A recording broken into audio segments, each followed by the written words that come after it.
আমাদের প্রধানমন্ত্রী এত দূরদর্শী যে তার হাতে এখন 2100 সালের বাংলাদেশ কি হবে তার পরিকল্পনা পর্যন্ত আছে।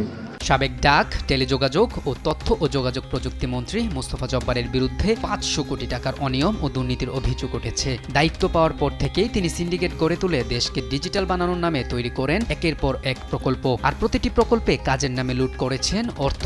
জানা গেছে অন্তর্বর্তী সরকার ক্ষমতায় আসার পর 2 মন্ত্রণালয়ের প্রকল্পের দুর্নীতি খতিয়ে দেখতে কমিটি গঠন করে। ওই কমিটি মোস্তফা জব্বারের সময়ে নেয়া বিভিন্ন প্রকল্পে অনিয়ম ও দুর্নীতির প্রমাণ পায়। এ নিয়ে একটি প্রতিবেদন বর্তমান তথ্য উপদেষ্টা নাহিদ ইসলামের কাছে দেয়া হয়েছে। আমরা সামনের দিনে 5G যুগটাকে অত্যন্ত গুরুত্ব দিয়ে দেখব। সংশ্লিষ্টরা জানান, মোস্তফা জব্বার ডাক ও টেলিযোগাযোগ মন্ত্রণালয়ের দায়িত্বে আসার পর মন্ত্রণালয়ে রেডিসন ডিজিটাল টেকনোলজিস লিমিটেডের আধিপত্য তৈরি হয়। প্রতিষ্ঠানটি ডিজিটাল ইকুইপমেন্ট সরবরাহ সহ সরকারি টেলিকম অপারেটর টেলিটক বাংলাদেশ লিমিটেডের ডেটা ওয়ার হাউজিং ও বিজনেস ইন্টেলিজেন্স সিস্টেম তৈরি, বাংলাদেশ টেলিযোগাযোগ নিয়ন্ত্রক সংস্থা বিটিআরসির ন্যাশনাল ইকুইপমেন্ট আইডেন্টিটি রেজিস্ট্রার স্থাপন, নিম্নতম মজুরি বোর্ড ব্যবস্থাপনা সহ সরকারি অফিসে টেলিযোগাযোগ সরঞ্জাম, ল্যাপটপ, মোবাইল সহ সব ধরনের যন্ত্রপাতি সরবরাহ করেছে। এমএ পাস করে পিওনের চাকরি, সেই মানুষটি কিন্তু আজকে তোমাদের সামনে মন্ত্রী হিসেবে দাঁড়িয়ে আছে।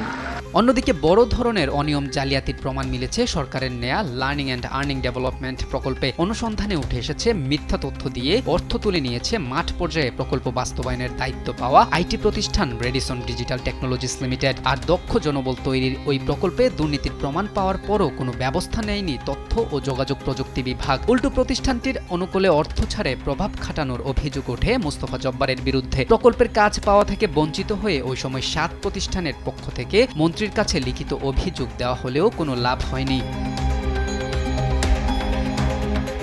এসব অনিয়ম ও দুর্নীতি প্রসঙ্গে তথ্য প্রযুক্তি বিশ্লেষকরা বলেন, আইসিটি ও টেলিকম মন্ত্রী থাকা অবস্থায় রেডিসনের ব্যাপক দাপট ছিল, অন্য কেউ তখন কাজ পেতেন না। এছাড়া মন্ত্রীর অধীনে থাকা এসওএফ ফান্ডের টাকা দিয়ে নিজের নির্বাচনী এলাকায় প্রজেক্ট তৈরি করে কাজ করেছেন। আসুন দেখে যান আমরা কি করি। শুধু আইসিটি মন্ত্রণালয় থেকেই তার পছন্দের প্রতিষ্ঠানকে প্রায় 200 কোটি টাকার কাজ দেয়া হয়েছে। বাকি কাজ দেয়া হয়েছে টেলিযোগাযোগ মন্ত্রণালয় থেকে। সব মিলিয়ে 500 কোটি টাকার বেশি হবে। আমার জীবনের প্রথম চাকরি, সেই চাকরির মাসিক বেতন 100 টাকা। মন্ত্রী থাকাকালীন তিনি তার নিজের প্রতিষ্ঠান আনন্দ কম্পিউটার্সের বিজয় সফটওয়্যার মোবাইল ফোনে ব্যবহার বাধ্যতামূলক করেছিলেন। এজন্য তার প্রতিষ্ঠান আর্থিকভাবে লাভবান হতো। একই সময় বিনামূল্যে অভ্র সফটওয়্যার ব্যবহার করা যেত। নিজের প্রতিষ্ঠানের মুনাফার জন্য তিনি অভ্র সফটওয়্যার আবিষ্কারকদের ক্ষমতার অপব্যবহার করে বিভিন্ন হয়রানি করেন। সম্প্রতি অভ্র নির্মাণের সঙ্গে জড়িতদের 21 পদক দেওয়ার ঘোষণা দিয়েছে অন্তর্বর্তী সরকার। ওই সময় মোবাইল ফোনে বিজয় কিবোর্ড বাধ্যতামূলক ব্যবহারের নির্দেশনার তীব্র প্রতিবাদও জানিয়েছিল সবাই। নিউজ ডেস্ক, দেশ টিভি।